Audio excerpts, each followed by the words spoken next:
नमस्कार मित्रों, मैं प्रहलाद ठाकरे। आज हम समास पर चर्चा करेंगे व्याकरण से। आइए इसका हम परिचय देखते हैं। हम समास के माध्यम से भी नए शब्दों की रचना की जा सकती है। समास का अर्थ है संक्षेपीकरण, किसी भी चीज़ को संक्षेपीकरण करके लिखना। इसके अंतर्गत दो या दो से अधिक पदों को मिलाकर विभिन्न तरीकों से एक नए शब्द की रचना की जाती है। इस क्रम में शब्दों की विभक्तियां, योजक, शब्दों आदि को हटाकर बचे शब्दों को पास पास लाया जाता है। इसी प्रक्रिया को हम समास कहते हैं। आइए कि जो भी हम शब्द का निर्माण करेंगे उसमें से विभक्तियां और योजक चिन्ह जो होते हैं उसे हम हटा देते हैं और उन शब्दों को एक ही क्रम में लिख देते हैं, वही आपका समास कहलाता है। अब समास की हम परिभाषा देखते हैं कि समास की परिभाषा क्या है। दो या दो से अधिक शब्दों को निकट लाने से एक नए शब्द की रचना होती है, उसे ही हम समास कहते हैं। कि दो या दो से अधिक शब्दों को निकट लाने से, पास में लाकर। अब यहाँ कहा गया था कि विभक्तियों और योजक चिन्ह को हटा देना। दो या दो से जो शब्द होंगे, दो अलग अलग जो शब्द होंगे, उनको पास में लाया जाएगा, निकट में लाया जाएगा और एक नए शब्द की रचना होगी, वही आपका समास कहलाता है। जैसे हम यहाँ उदाहरणों में देख सकते हैं कि उदाहरण में लिखा हुआ है कि पानी में डूबा हुआ, पानी में डूबा हुआ। अब ये दो अलग अलग हैं, इनके बीच से हम जो विभक्तियां होंगी, योजक चिन्ह होंगे, इसे हम हटा देंगे। तो इसको एक साथ अगर लिखते हैं तो यह हो जाता है जलमग्न। इसी प्रकार दूसरा जो यहाँ पे लिखा हुआ वाक्य है कि लंबा उदर है जिसका, अर्थात गणेश जी को कहा गया है, तो इसको हम एक समास के रूप में लिखेंगे तो लंबोदर हो जाएगा। अब आइएगा, समास को समझने से पहले इनके कुछ नियम हैं कि समास में कुछ पद होते हैं, उन पदों को हम विशेष उन्हीं को ध्यान में रखते हुए हम समासों की पहचान करते हैं।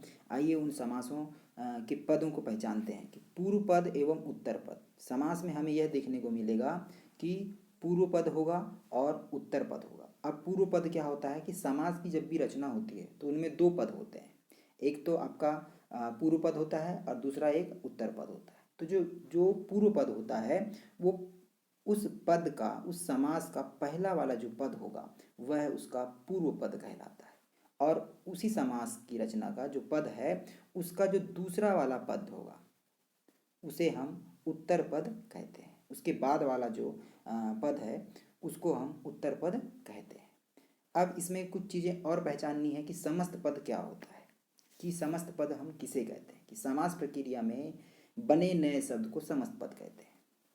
कि जैसे अभी हमने आपको एक उदाहरण ऊपर बताए थे कि ये जो लंबोदर है यह आपका समस्त पद है। क्यों? क्योंकि ये दो जो अलग अलग, जो बीच में जो विभक्ति लगाकर, जो योजक चिन्ह लगाकर जो पद बने हुए हैं, वाक्य हैं, अब उनमें से हमको एक समस्त पद क्या होता है, अलग करना होता है। तो समस्त पद समास प्रक्रिया में बने गए शब्द को समस्त पद कहते हैं। यह पूर्व पद एवं उत्तर पद के मेल से बनता है, दो पदों के मेल से बनता है। पूर्व पद और उत्तर पद जो होता है उसके मेल से यह समस्त पद बनता है। अब इनकी कुछ और भी उदाहरणें हैं, उन उदाहरणों को हम देखते हैं कि किस प्रकार से यहाँ पर समस्त पद और पूर्व पद, उत्तर पद बने हैं। देखिए, एक शब्द समूह है, यहाँ पर ले लिया गया है शब्द समूह, और यहाँ लिया गया है पूर्व पद, यहाँ है उत्तर पद और समस्त पद। किस प्रकार से पूर्व पद और उत्तर पद को जोड़कर समस्त पद का निर्माण होता है, इन उदाहरणों से हम समझते हैं। यहाँ एक समूह है, एक पूरा समूह लिया गया है, एक वाक्य कह सकते हैं, समूह है, शब्द समूह है, शब्दों का, पदों का एक समूह बना हुआ है कि हाथ से लिया हुआ, हाथ से लिया हुआ। इसमें हमें अब पूर्व पद पहचानना है। इससे पहले हमने देखा था कि पूर्व पद क्या होता है कि जो पहला वाला पद होता है, पहला, उसे पूर्व पद, और जो दूसरा बाद वाला जो पद होता है उसे उत्तर पद कहते हैं। तो हाथ से लिया हुआ, हाथ से लिया हुआ पूर्व पद, इसमें अगर हम अलग करेंगे तो हस्त हो जाएगा, और यहाँ लिखा होना चाहिए, लिखित ये हो जाएगा, यहाँ गलत है। हाथ से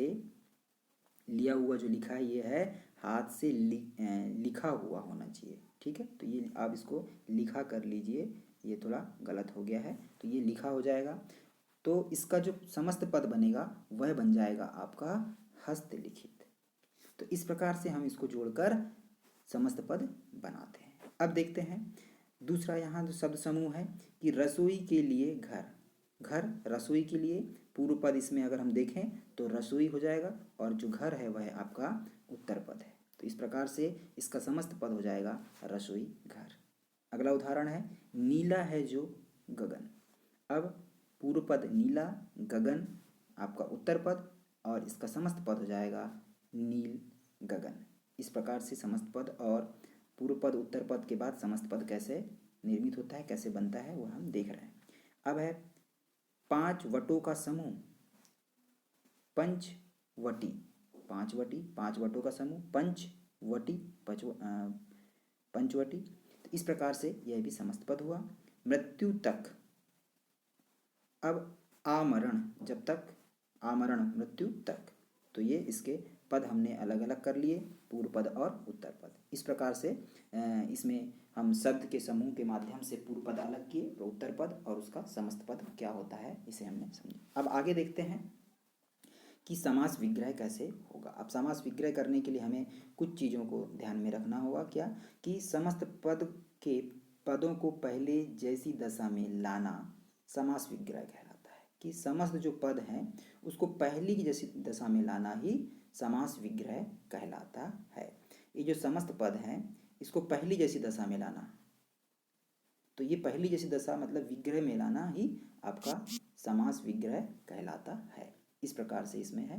तो इसके कुछ उदाहरण हम देखते हैं कि किस प्रकार से समासों का विग्रह होता है, कैसे उसे समस्त पद के बाद पहली जैसी स्थिति में लाकर विग्रह किया जाता है। यथासंभव, इसको विग्रह करना है जैसा संभव हो, यह इसका विग्रह हुआ।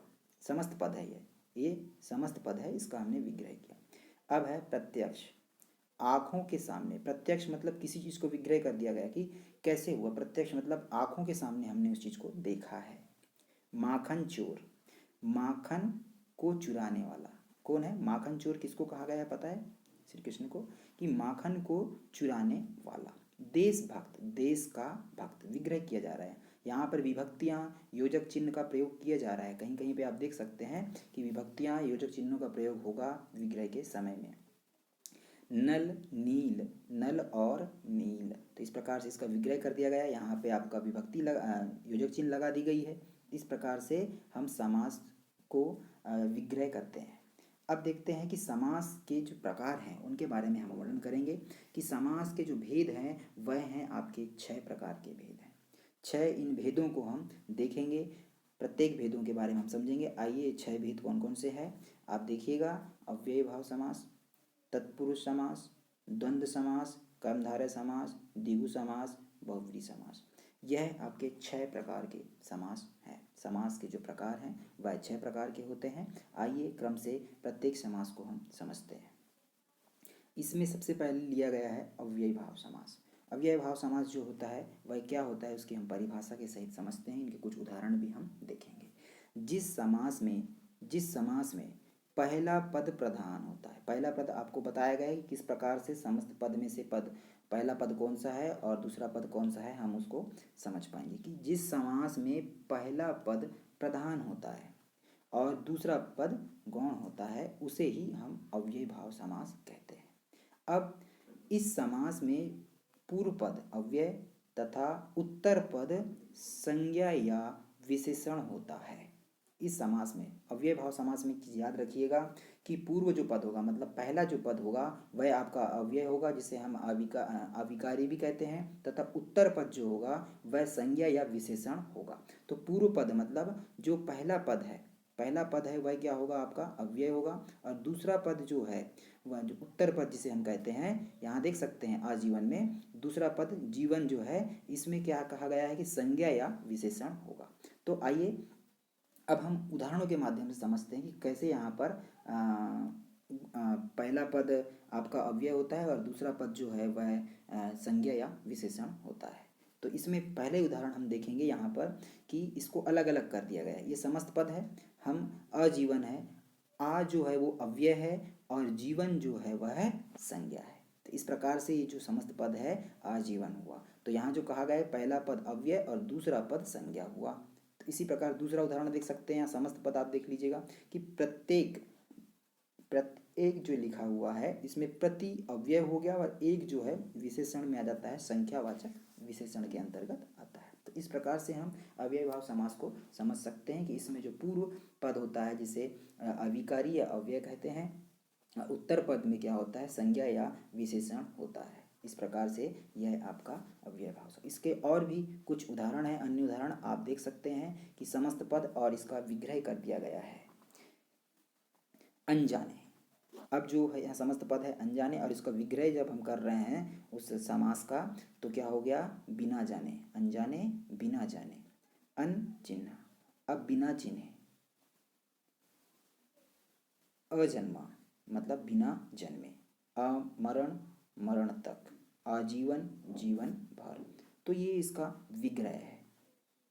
डबल आ गया है आजन, तो जन्म से, यथा अवसर, अवसर के अनुरूप, यथा समय, समय के अनुरूप, यथा शक्ति, शक्ति के अनुरूप, यथा विधि, विधि पूर्वक। तो ये विग्रह किया गया है समस्त पद का, साथों साथ विग्रह करके भी बताया गया है। कुछ और भी यहाँ पद दिए गए हैं, यथोचित जैसा उचित हो, घर घर प्रत्येक घर में, गांव गांव प्रत्येक गांव में, गली गली हर गली में। तो ये बहुत से जो शब्द हैं इनको आप देख रहे होंगे, बीच में आपको यहाँ लग रहा होगा कि यहाँ योजक चिन्ह का प्रयोग किया गया है। तो लेकिन इसका जब हम विग्रह कर रहे हैं तो विग्रह करने से गली गली मतलब हर एक जगह की उसमें बताया गया, तो हर गली ये इसका विग्रह हो जाता है।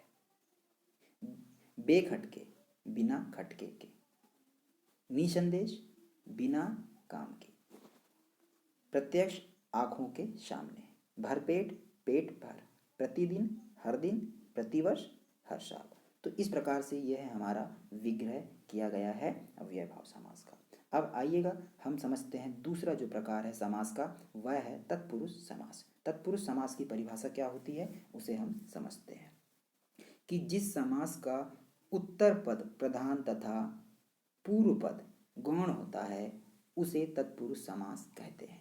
अब इसमें देखिए हमने बताया था उत्तर पद और पूर्व पद, तो उत्तर पद पहला वाला, पूर्व पद पहला वाला और उत्तर पद उसके बाद वाला। अगर हम यहीं पर देखें तो ये जो मोक्ष है यह आपका पूर्व पद होगा और प्राप्त जो है वह उत्तर पद होगा। तो यह तत्पुरुष समास में क्या कहा गया है कि जिस समास का उत्तर पद प्रधान तथा पूर्व पद गौण होता है उसे हम क्या कहते हैं, तत्पुरुष समास कहते हैं।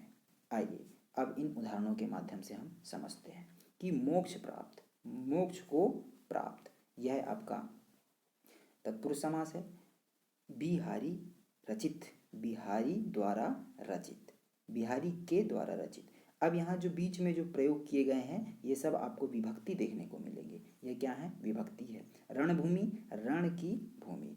तो कुछ उदाहरण ऐसे ही हैं। अब देखिए तत्पुरुष समास को कुछ भागों में विभाजित किया गया है, जिसमें हमने जब विभक्ति पढ़े थे उसमें देखा था कि विभक्ति कारक चिन्ह जिसे कहते हैं 8 प्रकार के होते हैं। तो उन्हीं 8 प्रकारों में से हम देखेंगे कि तत्पुरुष समास में भी 6 जो प्रकार हैं उनके बारे में वर्णन किया जाता है।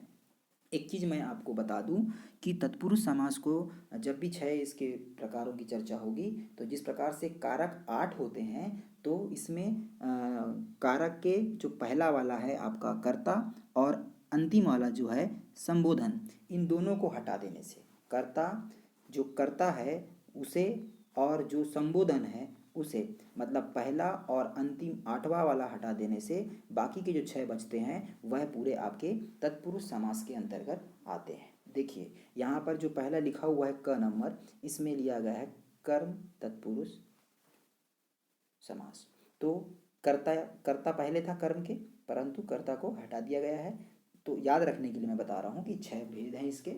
तो प्रत्येक भेदों के हम समझते हैं कि तत्पुरुष जो समास है इसके अंतर्गत कर्मधार है, कर्म तत्पुरुष, जिसमें क्या होता है इसे हम समझते हैं कि जिस समास के पूर्व पद में कर्म कारक के विभक्ति चिन्ह हो, जैसे इसमें कौन कौन सी विभक्ति चिन्ह हो सकते हैं, को का लोप हो, उसे कर्म तत्पुरुष समास कहते हैं। अब यहाँ विग्रह के माध्यम से हम समझ लेते हैं। हमने देखा था कारक चिन्ह में कर्ता के बाद ने आता है, कर्ता ने। कर्म जो होता है, कर्म की विभक्ति को होती है। तो यहाँ पर देखिएगा, ये जो समस्त पद का जो विग्रह किया गया है समास में से, समास का, कि ग्राम तक, ग्राम को गया हुआ, को यहाँ पर लगा दी गई है आपकी विभक्ति। स्वर्ग प्राप्त, स्वर्ग को प्राप्त, यहाँ पर आपको पहचान लेना है कि यह कर्म तत्पुरुष के अंतर्गत आएगा, क्योंकि इसमें विभक्ति को लगी है। शरण, शरणागत, शरण को आगत या आया हुआ, शरण को आया हुआ, को जो है यह आपकी विभक्ति है। इसी प्रकार अन्य उदाहरण इसमें और दिए गए हैं कि यश प्राप्त, यश को प्राप्त। ठीक है। अब है माखन चोर, वही अभी हमने पहले उदाहरण में कहीं ऐसे इसको भी चर्चा में लाए थे कि माखन को चुराने वाला, तो को जो है विभक्ति लगाई गई है। मृत्यु प्राप्त, मृत्यु को प्राप्त, ये विभक्ति है को यानी कर्म तत्पुरुष समास के अंतर्गत आएगा। अब इसका जो दूसरा रूप है वह है आपका कर्ण तत्पुरुष समास। कर्ण तत्पुरुष समास क्या है कि जिस समास के पूर्व पद में कर्ण कारक की विभक्ति चिन्ह से और इसके साथ में के द्वारा का लोप हो, उसे कर्ण तत्पुरुष समास कहते हैं। अब आपको पहचानना होगा, एक से देखेंगे और आप जब विग्रह करेंगे तो के द्वारा भी आपको दिखाई देगा। तो यहाँ पर वह आपका कर्ण तत्पुरुष समास के अंतर्गत आएगा। आइए इन विग्रहों को देखते हैं क्या क्या इनमें दिया गया है। कि सबसे पहले लिखा है सुर रचित, सुर यानी सुर द्वारा रचित, स्वर चित स्वयं के द्वारा रचित, स्वरचित स्वयं के द्वारा रचित। ऋण ग्रास्त, ऋण से ग्रस्त, ऋण ग्रस्त का क्या होगा, ऋण से ग्रस्त। बाढ़ पीड़ित, बाढ़ से पीड़ित। यहाँ जितनी भी है आपसे, ये के द्वारा, द्वारा, ये क्या है, विभक्तियां हैं। इन विभक्तियों का यहाँ पर प्रयोग किया गया है।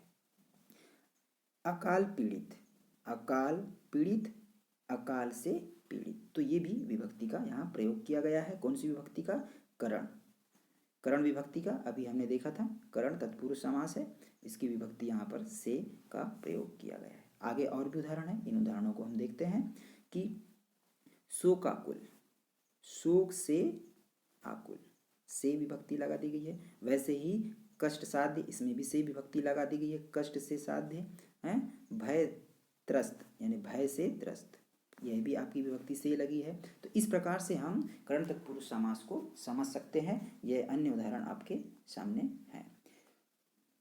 ठीक है। अगला जो इसका प्रकार है हम इसको देखते हैं। ग नंबर का जो है इसमें है संप्रदान तत्पुरुष। अब संप्रदान तत्पुरुष समास क्या होता है कि जिस समास के पूर्व पद में संप्रदान कारक चिन्ह का प्रयोग हो, इसमें क्या क्या चीजें आएंगी, को के लिए का लोप होता है, वहां पर आपका संप्रदान होता है। अब देखते हैं इसमें समस्त पद और इसका कैसा विग्रह किया गया है। देश प्रेम, देश के लिए प्रेम आया, यहाँ पर संप्रदान विभक्ति चिन्ह के लिए आ गया, तो हम तुरंत ही समझ जाएंगे कि तत्पुरुष समास के अंतर्गत संप्रदान जो तत्पुरुष है उसमें के लिए का प्रयोग किया जाता है विभक्ति चिन्ह का। देशभक्त या देशभक्ति, तो देश के लिए भक्ति।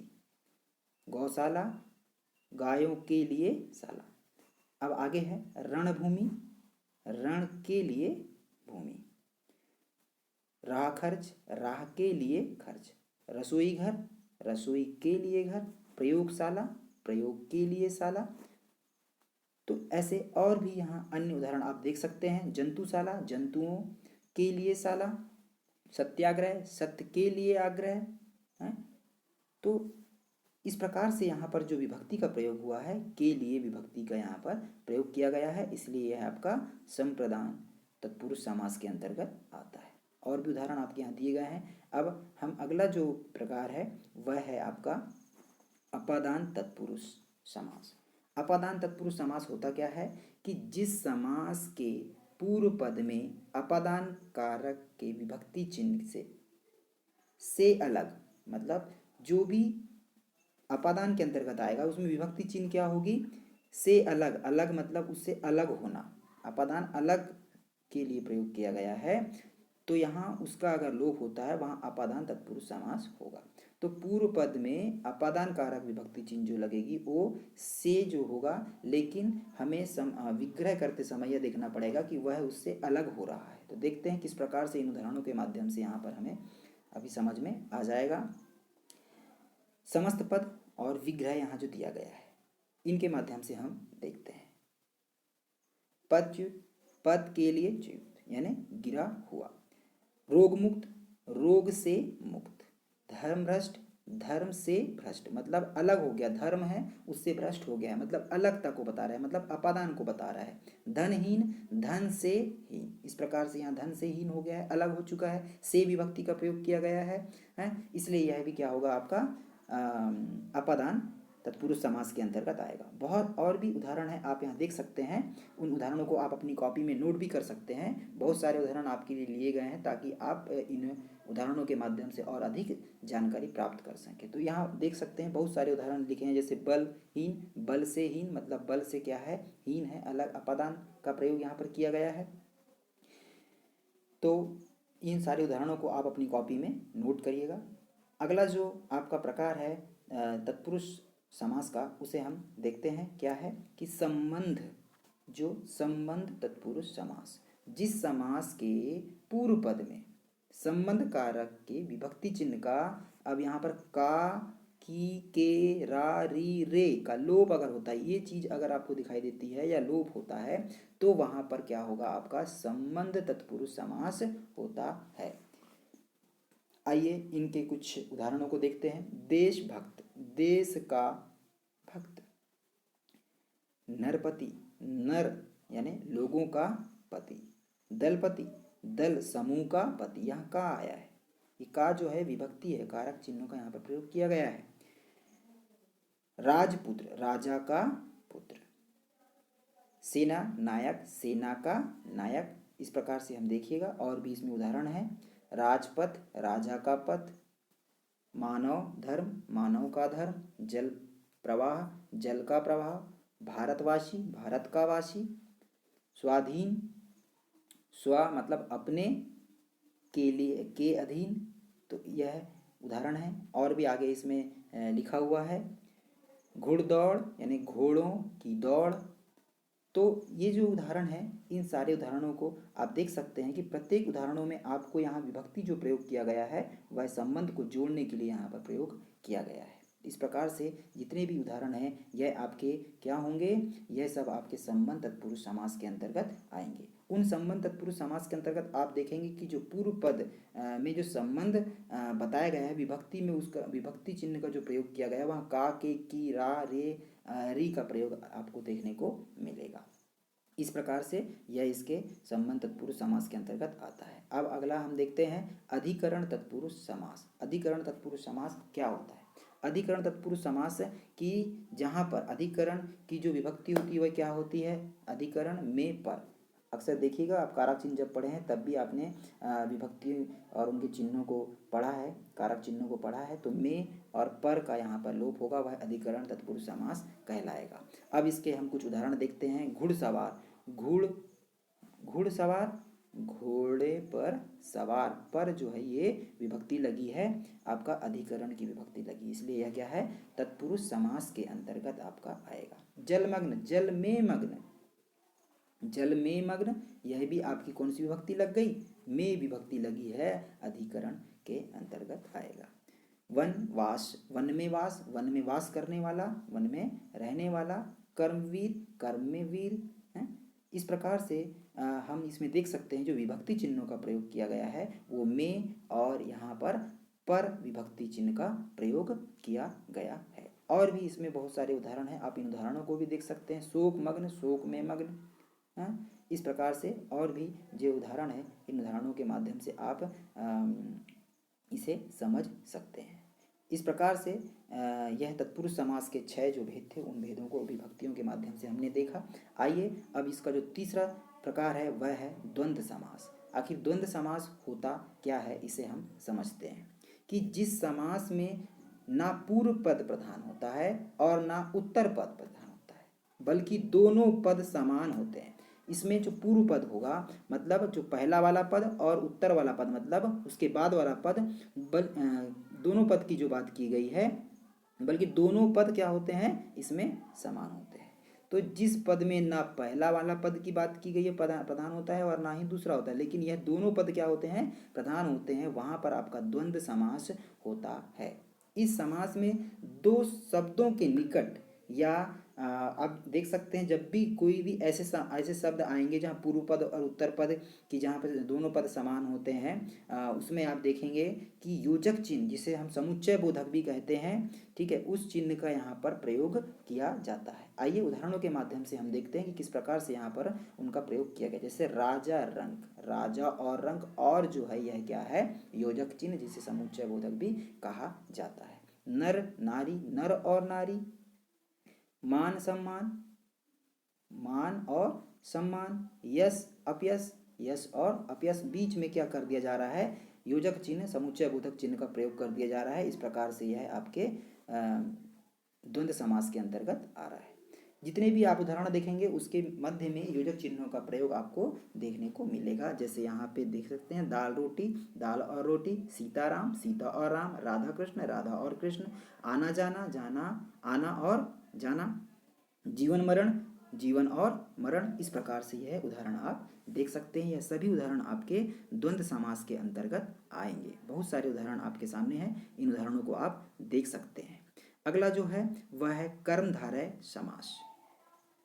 कर्मधारय समास, जिस समास में एक पद, अब देखिए कर्मधारय समास में आपको समझना है, आपने अलंकार पढ़े होंगे और आपने विशेषण पढ़ा है और विशेषण के अंतर्गत आपने विशेष्य पढ़ा है, वही चीज़ यहाँ पर भी हमको देखने को मिलेंगी कि जिस भी समास में एक पद उपमेय तथा दूसरा जो पद होगा वह क्या हो जाएगा उपमान, और इसमें दो चीज़ें और देखने को मिलेगी, विशेषण और विशेष्य इस कर्मधारय समास के अंतर्गत अपने को देखने को मिलेगी। आइए इन उदाहरणों के माध्यम से समझते हैं कि कर्मधारय समास में होता क्या है।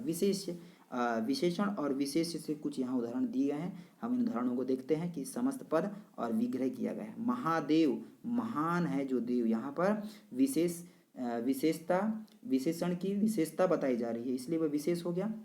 महादेव, महान है देव। नील गगन, नीला है गगन।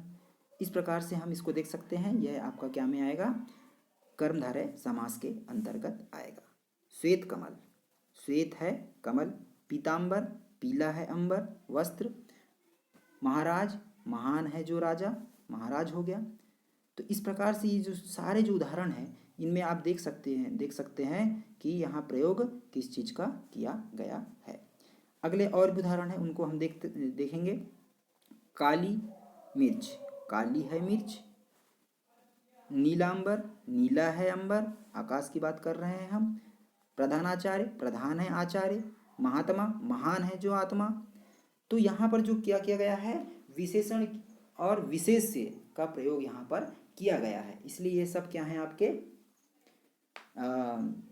कर्मधारय समास के अंतर्गत आते हैं। अब आइएगा हम देखते हैं कुछ उदाहरण हैं आपके उपमेय और उपमान के, कुछ उदाहरण यहाँ हैं, उदाहरण दिए गए हैं। समस्त पद और विग्रह यहाँ पर दिया गया है, किस प्रकार से इसमें देखते हैं। कमल नयन, कमल रूपी नयन, नयन कैसे हैं कमल रूपी नयन।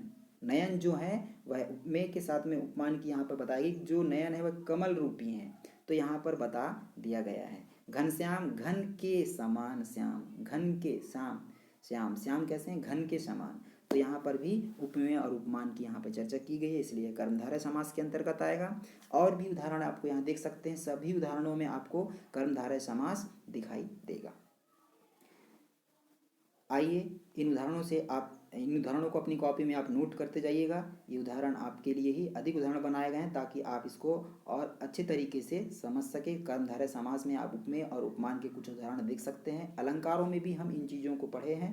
अब इसमें चंद्रमुखी, चंद्र रूपी मुखी, राम मणि, राम रूपी मणि, तो ये सारे जो उदाहरण हैं यह पूरे उदाहरण आपके मिलेंगे किसके कर्मधारय समास के होंगे। अब अगला जो पांचवा जो है वह आपका है द्वंद्व समास। द्वंद्व समास किसे कहते हैं। जिस समस्त पद, मतलब जिस समास का समस्त पद यानी जो पहला पद संख्यावाचक होगा, हम कह सकते हैं पहला पद संख्यावाचक होगा, तथा इसमें जो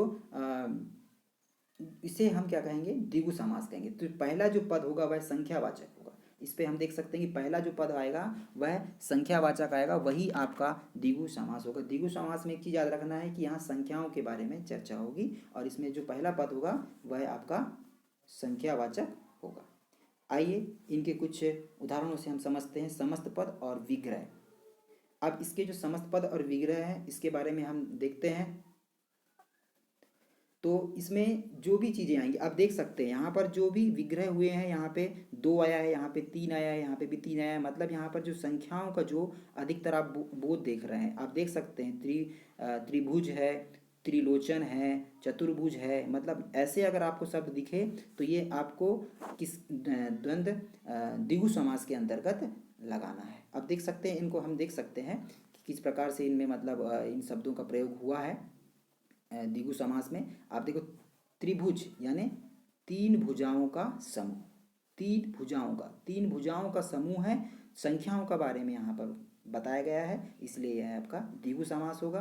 त्रिलोचन 3 नयनों का समूह। ऐसे ही चतुर्भुज 4 भुजाओं से घिरा हुआ, घिरी आकृति को भी कह सकते हैं, चतुर्भुज हो जाएगा। फिर है अब यहाँ पर पंचवटी है, पंचानन है, षडभुज है, षटकोण है, षटानन है। तो ये जितने भी हैं यह सब आपके द्विगु समास के अंतर्गत आते हैं। दोपहर, पंचतंत्र, सप्तपति, अष्टध्यायी, अष्टांग, नवरंग, नवग्रह, दशानन, ये जो जितने भी आपको दिख रहे हैं सब ये संख्याओं का यहाँ पर बताया गया है, इसलिए यह द्विगु समास के अंतर्गत आते हैं। अब हम आते हैं अगला जो समास है वह है बहुब्रीहि समास। बहुब्रीहि समास क्या होता है? बहुब्रीहि समास जिस समास में पूर्व पद होता है ना उत्तर पद, मतलब इसका पूर्व पद और उत्तर पद दोनों प्रधान नहीं होते। यहाँ पे कुछ टाइपिंग गड़बड़ हो गई है, तो बहुब्रीहि समास में क्या है वो समझ लीजिए, जिसमें पूर्व पद और ना ही उत्तर पद दोनों प्रधान नहीं होते हैं, बल्कि इसमें किसी दूसरे दोनों पदों को छोड़कर किसी तीसरे का इसमें क्या किया जाता है, संकेत किया जाता है, किसी तीसरे की ओर संकेत किया जाता है, वही आपका बहुब्रीहि समास होता है। तो बहुब्रीहि समास जो है कि जिस समास में पूर्व पद एवं उत्तर पद दोनों ही प्रधान नहीं होते तथा वे किसी तीसरे पद की ओर संकेत करते हैं, उसे बहुब्रीहि समास कहते हैं। इस प्रकार से हम देख सकते हैं। अब आगे इनके कुछ उदाहरण हैं, उन उदाहरणों को देखते हैं कैसे तीसरे पद की ओर यहाँ पर वो है संकेत कर रहे हैं। कुछ उदाहरणों से आपको समझ में आ जाएगा। त्रिनेत्र, अब आपको लग रहा होगा सर अभी थोड़ी देर पहले द्विगु समास में त्रिनेत्र आया था, लेकिन वहाँ विग्रह करते समय आपने ध्यान दिया होगा कि संख्याओं के बारे में बताया गया था, लेकिन यहाँ पर क्या बताया जाएगा, यहाँ पे पूर्व पद और उत्तर पद दोनों की प्रधानता ना बताकर किसी तीसरे की ओर बताएगा। अब देखते हैं कि त्रिनेत्र, 3 नेत्र हैं जिसके मतलब किसी और की तरफ बता रहा है। किसके हैं 3 नेत्र? तो शिव जी के हैं। चतुरानन, 4 आनन है जिसके? ब्रह्मा जी को कहा गया है। पंचानन, 5 आनन मुंह है जिसके? किसे कहा गया है? शेर को कहा गया है। एक दंत, एक दांत है जिसके? अर्थात गणेश जी को किसी और की तरफ। इसमें ना ही प्रथम वाला ना ही द्वितीय वाला, इसमें किसी तीसरे के बारे में, मतलब पूर्व पद और उत्तर पद दोनों की प्रधानता ना बताकर किसी तीसरे की ओर क्या कर दिया गया है, संकेत दिया गया है, इसलिए यह आपका क्या है, यह आपका बहुब्रीहि समास है। अब इसमें बहुत सारे, लंबोदर, लंबा है उधर गणेश जी, त्रिवेणी, 3 वेणियों का संगम है जिसे क्या कहते हैं, त्रिवेणी कहा गया है, मतलब प्रयाग। तो ये जितने भी है, पीताम्बर, पीला है अंबर जिसका, किसे कहा गया है, भगवान श्री कृष्ण को कहा गया है। तो ये सारे जो उदाहरण हैं यह आपके बहुब्रीहि समास के अंतर्गत आते हैं, ये पूरे उदाहरण।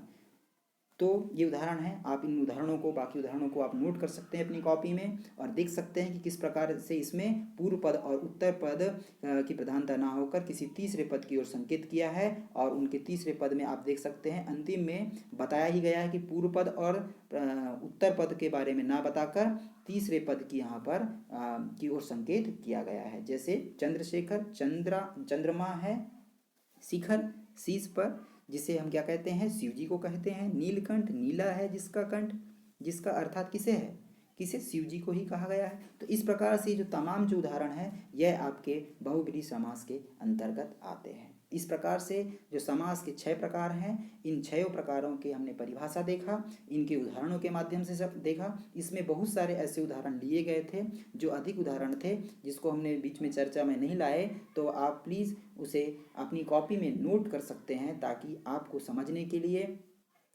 बहुत अच्छा होगा। आशा करते हैं यह समास आपको समझ में आया होगा। जय श्री कृष्ण।